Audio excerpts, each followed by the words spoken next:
Hey, welcome back to GamerGuide channel. I am Rollin, and today we're looking at some Robocraft, and we'll be talking about the changes in the HOTFIX number 2 and some improvements to Robocraft in general. As you see here, I'm in single player mode, and the reason for that is I wanted to gain some levels here on the GamerGuide account, get both accounts up to level 150, and also wanted to see how the new drop rate has changed, as any robot over 1500 CPU now has a higher chance of getting better stuff in their chest. So I thought I'd try it out, but let me show you some of my other bots and let's talk about the HOTFIX. This here is one of my newer robots. It is a 500 CPU robot, and something that I put together for playing in the lower ranks, is I wanted to kind of be where more people would be able to use my robots and be able to see them on the shop. So I made this. I didn't want to make a microbot or anything. I wanted to make something just competitive at exactly 500 CPU. And it does use higher level weapons and stuff, so you can't say I'm over tiering, but supposedly all these weapons are now available to anybody through the random crate drops, and there's more people here, so it makes sense to play at the lower levels. However, with these new changes in HOTFIX number 2, there is now an improved incentive to play higher CPU robots. So they've improved the drop chances on any robot over 1500 CPU. And they don't say how much they've improved it, because they don't want you to know what the actual statistics are on getting boxes, but it's probably a pretty minuscule increase, but that could still mean a couple 100% better than it was before. So for instance, it could have gone from 1% to 2%, which is still minuscule chance, but it's a 100% improvement from what it had been. They don't really say, so I gotta assume that the numbers are not spectacular. The drop chances for any mid-level CPU have really stayed the same, and then the lower-end CPU levels has actually gotten harder now to get those legendary and epic drops, or rares even.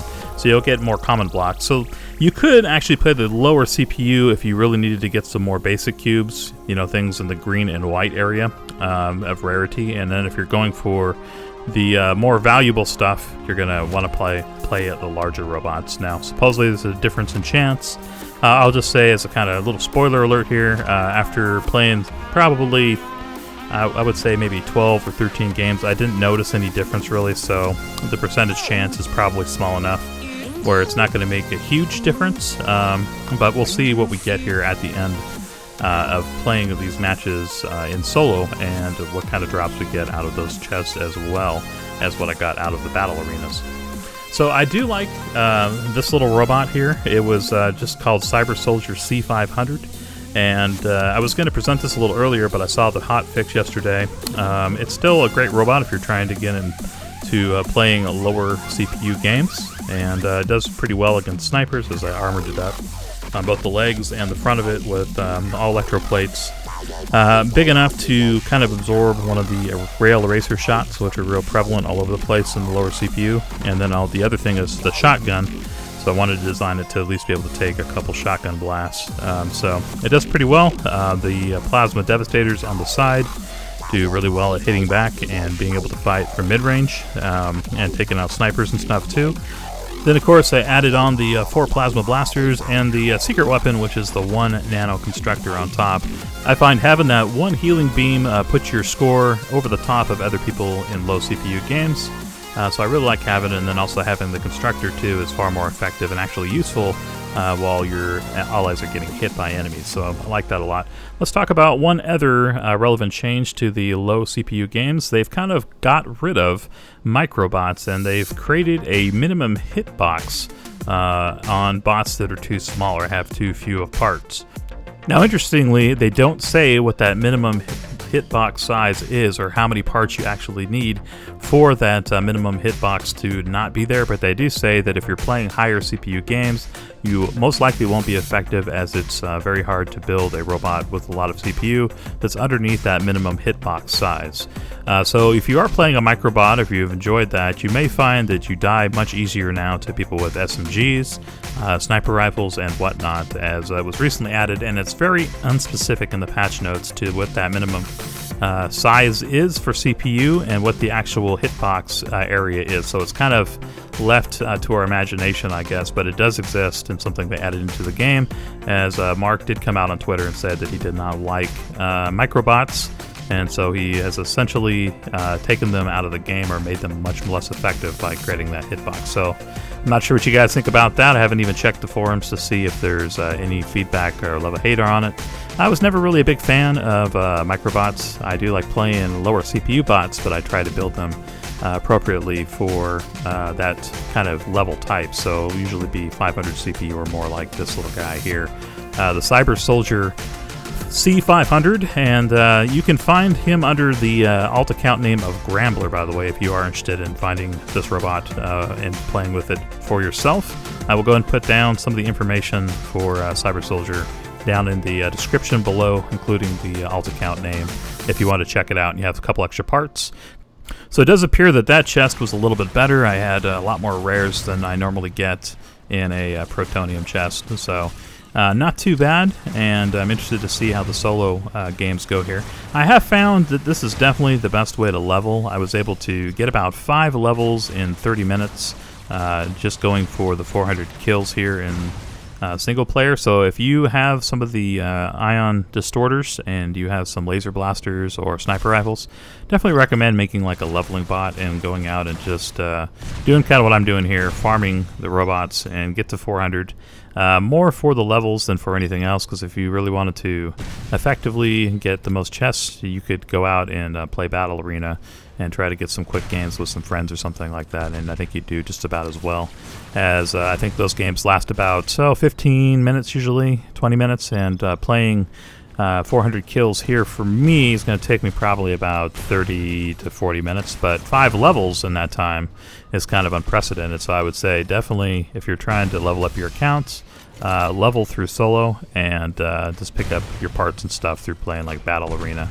Or if you really like the deathmatch, you can go for that too, but just keep in mind you're only going to get 2 instead of 8. So, or if you don't have premium, 1 instead of 4. So that's kind of the downside. Let's go ahead and look at another robot I put together on the Gramblur account. I had mentioned this in the comment section of my last video, but War Orc is real similar to the Talos I built on Rollins' account. It uses regular mech legs. It uses one of the plasma Goliaths, or whatever they're called now, the largest version. Also one of the ion distorters and a flak on top, along with some of the backup laser blasters too, to kind of get you through there. Now it doesn't have any nanos like some of my Golem Sentinels. You could add those on, but I wanted to keep the CPU a little bit lower on this so it would be easier for people to get into. I did bulk out the walker a little bit by adding a lot more blocks to the chest and doing more reinforcements and stuff, especially since we're up against a lot of the ion distorters.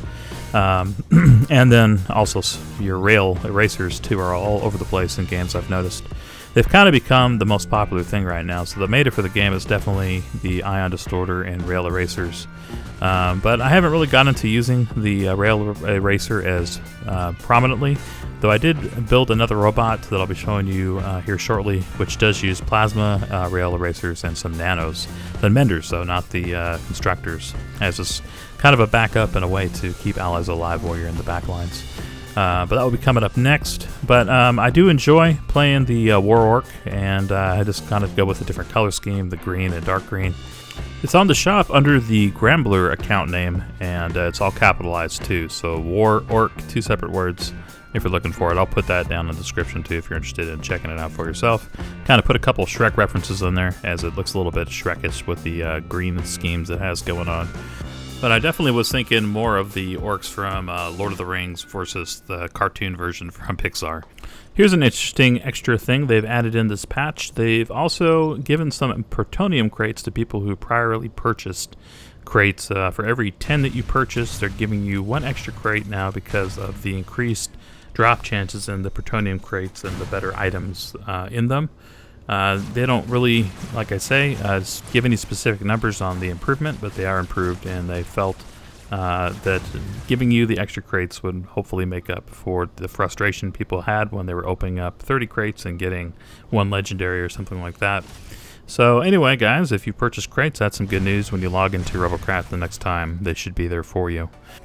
And finally, let's take a look at the Javelina Mk.2, something I made on my GamerGuide account after finishing up actually that leveling you just saw me doing in the single player. I had to get to level 120 to add on the back 2 radars, but this is a combination of tank tracks. I'm using 6 tracks. Some of them are kind of hidden underneath the body, so you still have tracks after you get shot several times by rail erasers or whatever. Also uses some plasma on the front side to more effectively do some combat, like in this situation where somebody flies up on you, and then you can finish them off with your railguns. And then uses 2 top nano menders just as a way to heal some allies and stuff. That's actually going to do some good in the middle of battle.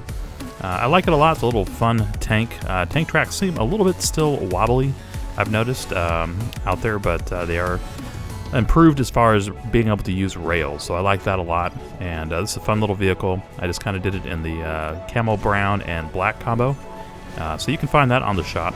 There's a couple more notes too we need to go through here, mostly just bug fixes and stuff, so let's go through those real quick. They fixed a crash in the single player game, as I kind of mentioned at the beginning of this, so now you can get up higher in your count. Before, I'd get to like somewhere between 87 and 100 and something kills, and then the game would crash in single player. But now I've been able to get all the way up to 400 kills to get the Protonium chest and to level up, like I said, 5 times, so definitely check that out. They've also fixed a crash that could occur when using the new blink module. So if you ever crashed when blinking, that's been fixed. They also fixed an issue where you could still hit cloak players with a missile launcher sometimes, so now cloaking will always break the missile tracking.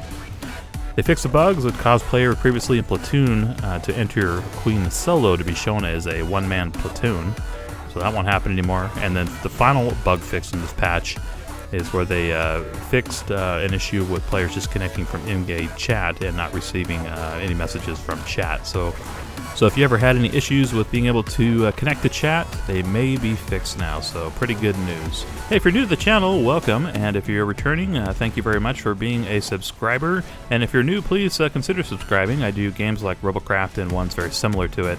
I play reassembly sometimes and tryout games very similar in nature. So I've been playing Crossout, which is also kind of similar to Robocraft, and then also saw a game called Simple Plans, which I haven't tried yet but looks interesting, and one that I did try called Astrolid, which I'll be bringing pretty soon to you guys. It's a free-to-play game on Steam. You might check it out if you like reassembly, and if you like Robocraft, definitely worth checking out. It's more of a strategy game, but a building game as well, and something multiplayer and single player, which I think is pretty fun. So look out for that, guys. I'd appreciate it. And I guess let's go ahead and we'll get to the crate opening here and see what we get with the Javelina Mk.2. So we managed to get a diamond chest, and let's open it, see what we get inside. Nice. All right, we started out with an epic electro shield right, not bad, and everything else is just a common, but getting that one epic does make a difference if you're trying to sell and get some of your Robobits for other parts. So not too bad. It could be an improvement. I mean, I usually didn't get too many epics before anyhow.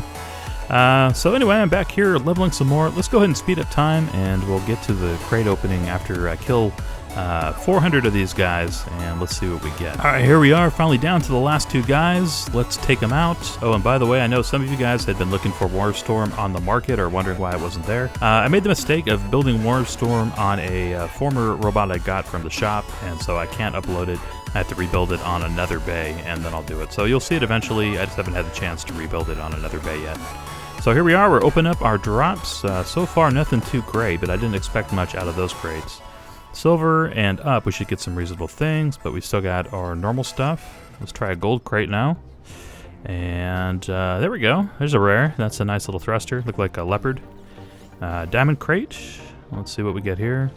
Got a nice shield. Oh, there we go. That definitely makes it worth it. So I got a lock-on missile launcher from one of these crates. Nice. I guess that was a diamond crate. So that made it worth it, that little grind I just did. Let's see what our Protonium crate holds. Oh, another leopard thruster and a regular wing, looks like rudder, rather. Alright, so not too bad to pick up. We got all our daily reward crate too. Guess it popped up at the right time here. Nothing great there. But not too bad. Like I said, I did gain 5 levels in there. I started at level 115 and there ended at level 120. So if you want to gain 5 levels, get 400 kills in single-player mode. It only takes about 30 minutes, and it's probably the best way to level up when you're in the high levels, and probably in the low levels as well. So I'm interested to know if you guys have been playing more or less since the Epic Loot patch. You might let me know down in the comments below. I've probably been playing less since the Epic Loot patch. I've been trying out some different games, like I said earlier, checking out games like Simple Planes, and also playing a brand new free-to-play game. It's a lot of fun on the market called Astrolid. It's kind of a building strategy kind of RTS game. It's real similar to Reassembly if you like that sort of thing. And you probably also would like it if you enjoy Robocraft. Well, that's going to do it for this episode. Thank you so much for being here. I appreciate it very much to all my subscribers and the people who are just visiting. And come back real soon for some more Robocraft and Crossout style videos. I'll see you guys soon. Take care.